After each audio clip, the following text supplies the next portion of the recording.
Hello everyone.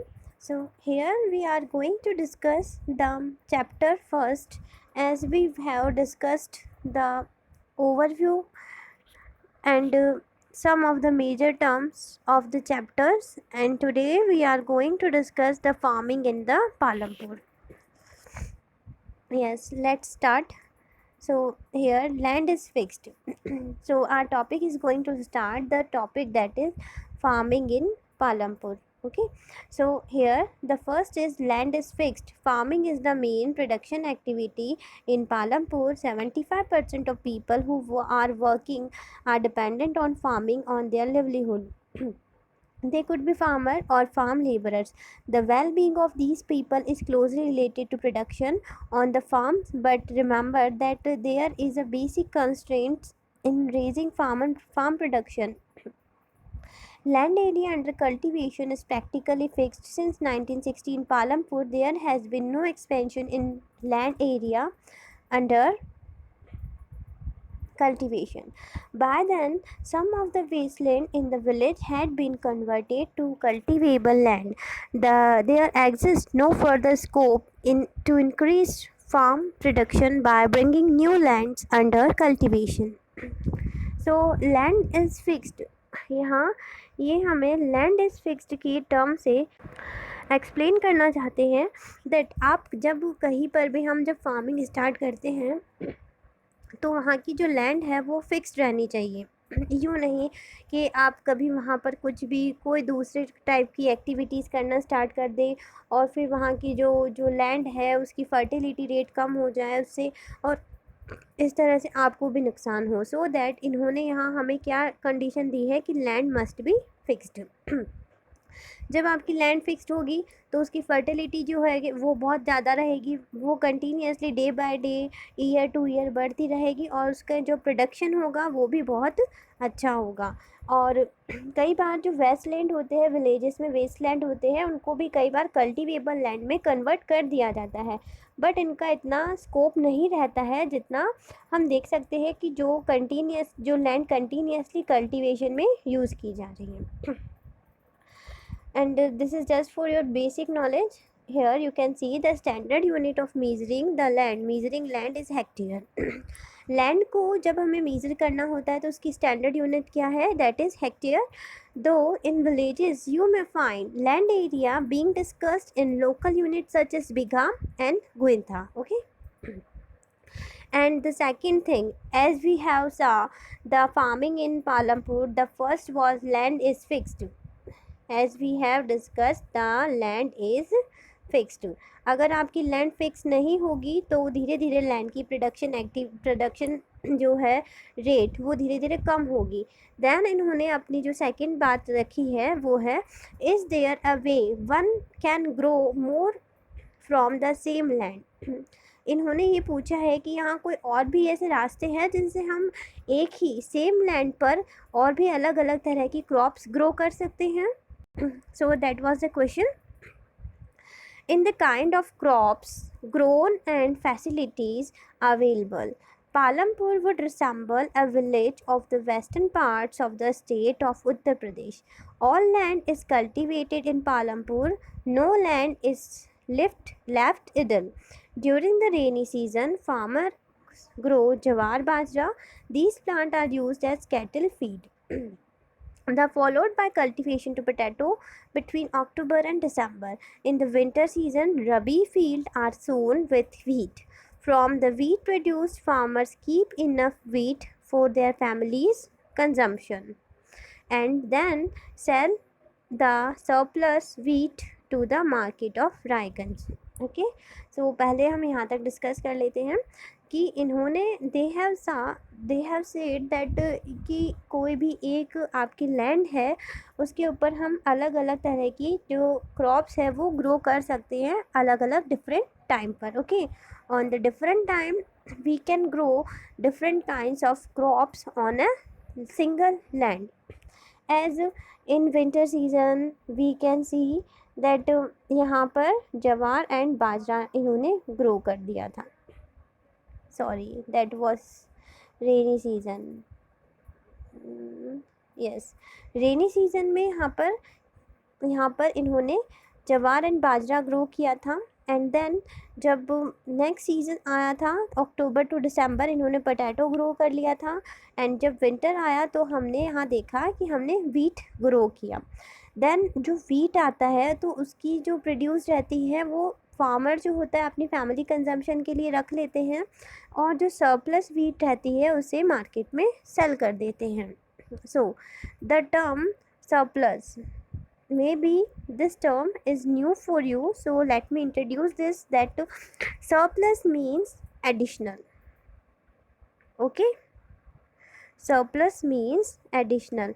You can take it in the way of extra, डेट जो भी farm में जो भी एक्स्ट्रा वीट ग्रो हुआ था तो उन्होंने वहाँ कहाँ पे सेल कर दिया इन्होंने, रायगंज मार्केट में। सो रायगंज की मार्केट में। So surplus is an like an economic term, that कई बार क्या होता है कि कई जगह अलग अलग टर्म्स का यूज़ किया जाता है। हर एक सब्जेक्ट का अपनी अपनी स्पेसिफिक टर्म्स होती है।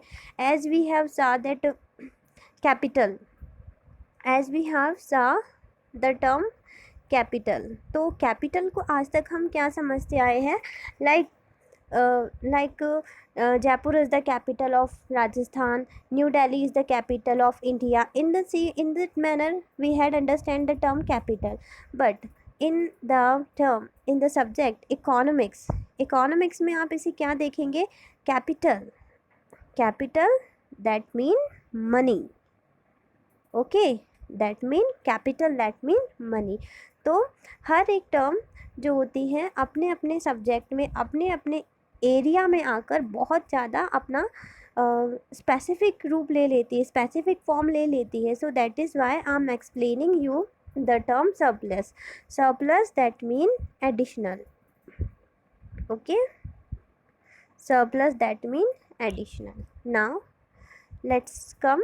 A part of the land area is also devoted to sugarcane, which is harvested once every year. Sugarcane in its raw form or as jaggery is sold to traders in Shahpur. The main reason why farmers are able to grow 3 different crops in a year, Palampur, due to well developed system of irrigation. सो यहाँ हमने देखा 3 type की crops जो है grow हो पा रही है। तो उसका मेन रीज़न क्या है कि यहाँ पर वेल डेवलप्ड सिस्टम है किसका, इरिगेशन का। इलेक्ट्रिसिटी भी यहाँ पर बहुत अच्छी प्रोवाइड करवाई जाती है। और मेजर इम्पैक्ट किस चीज़ का है कि ट्रांसफॉर्म्ड सिस्टम ऑफ इरिगेशन है, कि इरिगेशन का पूरा जो सिस्टम है उसको कम्प्लीटली ट्रांसफॉर्म्ड चेंज कर दिया गया है। दैट इज़ वाई पालमपुर जैसे विलेजेस में हम लोग एक ईयर में, in a single year, 1 year we can grow 3 different kinds of crops. Okay, now that is done. Come here. Larger areas of land more effectively. The first few tube wells were installed by the government. Soon, however, farmers started setting up private tube wells. As a result, by mid-70s, the entire cultivated area of 200 hectare was irrigated. So starting में हमने देखा कि जो tube wells थी वो government ने install करवाई थी हर एक विलेज में। एंड धीरे धीरे हमने देखा कि ऑलमोस्ट काफ़ी सारे ऐसे फार्मर्स थे जिन्होंने अपना ट्राइवेट ट्यूबवेल लेना स्टार्ट कर दिया था, उसको सेट करना स्टार्ट कर दिया था। सो जो कल्टीवेटेड एरिया है तो पूरा जो 200 हेक्टेयर जो ज़मीन होती थी वहाँ पर इरिगेशन किसके थ्रू होता था, ट्यूबवेल के थ्रू होता था। बट यहाँ हम देखते हैं, अब यहाँ जो आपको इस तरह से पॉइंट टू रिमेंबर्स में दे रखे हैं या कुछ स्पेशली हाईलाइट करके दे रखे हैं, सो that is for your IQ. Okay, this is for your general knowledge. So let's study. Not all the villages in India have such high levels of irrigation. Apart from riverine plains, coastal region in our country are well irrigated in construct. Plateau regions such as the Deccan Plateau have low level of irrigation. Of the total cultivated area in the country, a little less than 40% is irrigated even today. In the remaining area, farming is largely dependent on rainfall. सो इन अ वे हमने देखा कि सभी जगह irrigation का अच्छा level है ये ज़रूरी नहीं है। जैसे हम धीरे धीरे रिवरन प्लांट प्लेन्स में जाएंगे, कोस्टल रीजन्स में जाएंगे, तो वहाँ पर यहाँ हम देख लेंगे कि ये सब क्या है, मतलब कई जगह पर अच्छा इरिगेशन सिस्टम है। और इसी तरह से हम जब यहाँ प्लेट्यू रीजन में जाएंगे, डेक्कन प्लेट्यू में जाएंगे, तो यहाँ पे क्या है, बहुत ही लो लेवल ऑफ इरिगेशन देखते हैं। Of the total cultivated area in the country is a little less than 40% is irrigated even today। आज भी कई जगह ऐसा देख सकते हैं हम लोग कि जो पर्टिकुलर कल्टिवेटेड एरिया है वो भी सिर्फ और सिर्फ कई जगहों पर ओनली 40% ही इरिगेटेड हो पा रही है। To grow more than one crop on a piece of land during the year is known as multiple cropping। Okay जब आपने एक ही लैंड पर अलग अलग तरह की क्रॉप्स ग्रो करी हैं तो that is known as multiple cropping. It is the most common way of increasing production on a given piece of land. All farmers in Palampur grow at least two main crops. Many are growing potato as the third crops in the past 15-20 years। Okay, now yes, so this is completed here। so यहाँ पर आपको कुछ data दिया गया है। Economics जो है आप लोगों को यहाँ पर डेटा भी बहुत सारा प्रोवाइड करवाया जाएगा। कुछ मेजर न्यू टर्म्स जो है, इकोनॉमिक टर्म्स जो है वो चेंज हो जाएगा, उनका मीनिंग चेंज हो जाएगा। जो आज तक आप पढ़ते आए हैं उनका जो मीनिंग है वो भी काफ़ी हद तक चेंज हो जाएगा। सो इसे आप प्लीज़ शुरू से ही थोड़ा इंटरेस्टिंग मैनर में पढ़ें, ये बहुत इंटरेस्टिंग रहेगा आपके लिए। सो यहाँ हमें एक डेटा दिया है। इसी तरह से इकोनॉमिक्स में आपको आगे से आगे कई सारे अलग अलग तरह के डेटा प्रोवाइड करेंगे। दैट लाइक 1950 में हमें कल्टिवेटेड एरिया जो था 120 था, 1960 में 130 it was, in 1970 day by day it was going to increase, in 2000 year 2000 it was 140। Okay, so you can see land area under cultivation in India is unit of million hectare। okay, so that 120 is in million hectare। okay, plot on the graph provided। यहाँ में आप यहाँ पर हमें plot भी provide करवा रखा है। लाइक हमें यहाँ पर क्या होगा कि इस जगह पर हमें यहाँ इस डेटा को देखकर यहाँ पर ग्राफ बनाना होगा। Like in 1960 it was 130, so we can draw it here। in 1970 it was 140, so यहाँ ये अपनी हाईएस्ट रेंज पर आ जाएगा। so डे बाय डे ये अपनी हाईएस्ट रेंज पर ही रहेगा कि ईयर 200 तक ये कंटिन्यूसली कितना था, 200 मिलियन हेक्टेयर पर। ओके, सो ये हमारा completed हो चुका है। you have seen that one way of increasing production from the same land is by multiple cropping। the other way is to use modern farming method to higher yield is a measured as crop production on a given piece of land during single season। Okay, so इन्होंने कहा है हमें कि आपने एक multiple cropping वाला method भी देखा कि एक ही लैंड पर एक ईयर में 3 अलग अलग तरह की या क्रॉप जो है कल्टीवेशन करना, लैंड कल्टीवेशन करना, तो that is known as multiple cropping. लेकिन एक मेथड इन्होंने ये भी दिया है कि अगर आप हायर यील्ड, दैट मीन आपको अगर प्रोडक्शन ज़्यादा लेना है अपना, तो हम कई सारे मॉडर्न फार्मिंग मेथड्स भी यूज़ कर सकते हैं। सो यील्ड का मीनिंग क्या हो जाएगा, is a measure as a crop produced on a given piece of a land during single year. एक साल के अंदर अंदर किसी भी लैंड के ऊपर कितना क्रॉप प्रोड्यूस्ड हुआ है तो उसको हम किस तरह से मेज़र करेंगे, यील्ड की फॉर्म में, कि आपको कितना मिला है। हम कहते हैं ना अभी जो हमारी ज़मीन है उसके ऊपर इतना इतना गेहूँ हुआ है, या इतने जो केजी, पर्टिकुलर केजी में हम लोग बोल देते हैं कि इतने सारे आम हुए हैं। So in the same manner that is also known as yield, कि आपको कितना क्या मिला है। And then here for traditional ones, like आपने जब आपने यहाँ पर क्या है जो मल्टीपल क्रॉपिंग वाला मेथड यूज़ किया था, so that is was traditional ones. Okay, and then धीरे धीरे उन्होंने हमें मॉडर्न मेथड से भी इंट्रोडक्शन करवाया था. मॉडर्न मेथड दैट लाइक जिन्हें क्या होगा, ट्रेडिशनल मेथड में तो हमें देखा कि सीड जो है उन्हें लेस इरिगेशन चाहिए था. Farmers use cow dung and natural manure and fertilisers. So that was the simply traditional method. Now अब हमने क्या स्टार्ट कर दिया, कुछ मॉडर्न मेथड्स यूज़ करने स्टार्ट कर दिए, जो कि कब आना स्टार्ट हुआ था, ग्रीन रेवोल्यूशन के बाद. इन आफ्टर ये जो है 1960s में, लेट 1960s में ग्रीन रेवोल्यूशन आया था. तो उसी से यहाँ पर इंडियन फार्मर्स को क्या मिला था कि राइस और वीट जो है उनको और भी अच्छा कल्टीवेशन करने के लिए हाई यील्डिंग वेराइटी वाले सीड्स हमें प्रोवाइड करवाए गए थे. हाई यील्डिंग वैरायटी वाले सीड्स प्रोवाइड करवाए गए थे, जिनसे हम जो पर्टिकुलर वीट है और राइस है उन्हें और भी ज़्यादा अच्छे से, और उनका जो अमाउंट है, प्रोडक्शन है, उनको और भी ज़्यादा बढ़ा सकें.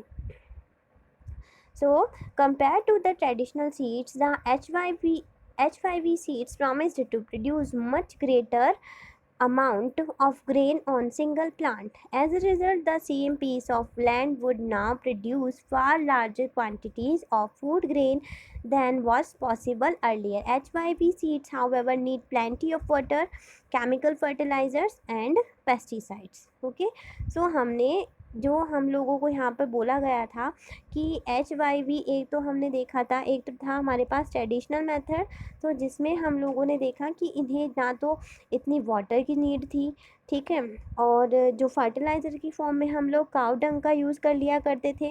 ओके, और कुछ मतलब मैन्योर के रूप फॉर्म में हम लोग किनका यूज़ करते थे, काउ डंग वगैरह का यूज़ कर लिया करते थे. बट जब हमने ट्रेडिशनल मेथड को छोड़कर जब आपने मॉडर्न मेथड्स का यूज़ करना स्टार्ट किया, तो यहाँ पर हमें वाटर की भी बहुत ज़्यादा नीड बढ़ गई थी, ठीक है, क्वांटिटी. जब हमें प्रोडक्शन हमारा इंक्रीज़ हुआ, तो यहाँ पर कई सारी चीज़ों की भी नीड बढ़ गई, जैसे लाइक वाटर, इरिगेशन भी बहुत ज़्यादा चाहिए था वहाँ पर. देन वहाँ पर हमें केमिकल फर्टिलाइज़र्स को ही यूज़ करना था. एंड द थर्ड थिंग, हमें पेस्टिसाइड्स को यूज़ करना था. ओके, सो इस तरह से हमने देखा कि जो हमारा जो मॉडर्न मेथड था वो धीरे धीरे कॉस्टली होता जा रहा था.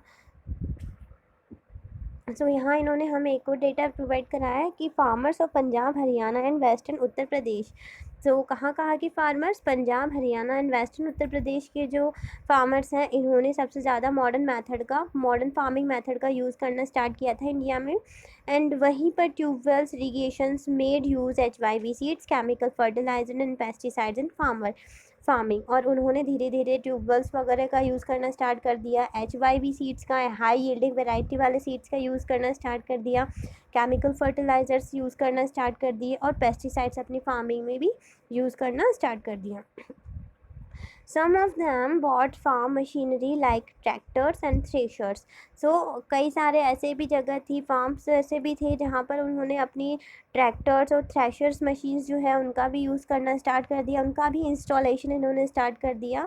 सो जो थ्रेशर और ट्रैक्टर्स है किस में यूज़ किए जाते थे, फर्स्ट थिंग प्लगिंग में ट्रैक्टर्स यूज़ किए जाते थे, और हार्वेस्टिंग फास्टर में हम लोगों ने देखा थ्रेशर्स जो है इनका यूज़ कर लेते थे. They were rewarded as high yield of wheat. So इन्हें हमने क्या बोल दिया कि हमें इनसे ही सबसे ज़्यादा हाई यील्डिंग कैपेसिटी वाला मॉडर्न मेथड अब मिल चुका है. So in that way we had saw that traditional varieties में जब हमें पर हेक्टेयर पर 1300 किलोग्राम वीट मिल रहा था, तो उसी एक ही सेम लैंड पर, 1 हेक्टेयर वाले लैंड पर हमें कितना 3200 पर हेक्टेयर मिल रहा है. दैट 3200 किलोग्राम एक ही हेक्टेयर पर मिल रहा है. सो ट्रेडिशनल मेथड में आपको मिला कितना 1300, और यही मॉडर्न मेथड में आपको वो उसी सेम जगह में, सेम एरिया में आपको कितना मिलना स्टार्ट हो गया, 3200 किलोग्राम और पर हेक्टेयर. एक हेक्टेयर पे इतना 1300 किलोग्राम ट्रेडिशनल मेथड में, मॉडर्न मेथड में 3200 किलोग्राम मिलना स्टार्ट हो गया था. लाइक वीट एंड राइस की हम बात कर रहे हैं यहाँ पर. सो यहाँ थोड़ा सा जो टॉपिक है फ़िलहाल के लिए बहुत ज़्यादा लंबा हो जाएगा. सो इसे हम यहीं एंड करते हैं और नेक्स्ट में हम इसे डिस्कस करेंगे, विल द लैंड सस्टेन। सो आप लोगों का होमवर्क है कि मैंने जो इकोनॉमिक्स में आपको स्टार्टिंग में ओवरव्यू करवाया था एंड देन मैंने आज जो चैप्टर करवाया है आपको फिर से बहुत अच्छे से स्टडी करनी है इसकी। वेल स्टडी करो इस चैप्टर को ताकि आगे हम नेक्स्ट जो टॉपिक है हमारा विल द लैंड सस्टेन को स्टडी कर सके। ओके और कोई भी अगर मेथड आपको नहीं समझ आता है तो you can ask very easily. Okay, thank you so much.